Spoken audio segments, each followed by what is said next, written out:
আজকে করব গাঠি কচুর দম, যেটাকে গুঁড়ি কচু বলা হয়। তার জন্য নিয়ে নিয়েছি পেঁয়াজ, রসুন আর টমেটো। এগুলো আমি পেস্ট করে নেব। কড়ায় তেল দিয়ে দিলাম, দেব জিরে ফোড়ন, শুকনো লঙ্কা ফোড়ন। কচুগুলোকে ভেজে নেব।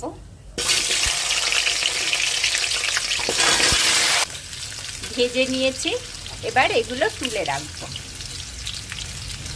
কড়াই একটু তেল দিয়ে দেব,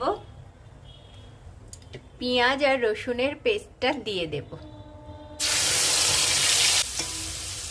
মশলাটা কষে নেব। দিয়ে দিলাম নুন, হলুদ, লঙ্কার গুঁড়ো, টমেটো পিউরি, কচুগুলো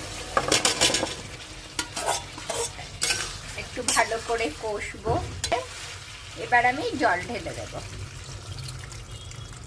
এটা ঢাকা দিয়ে দেব। কচুগুলো একদম সিদ্ধ হয়ে গেছে।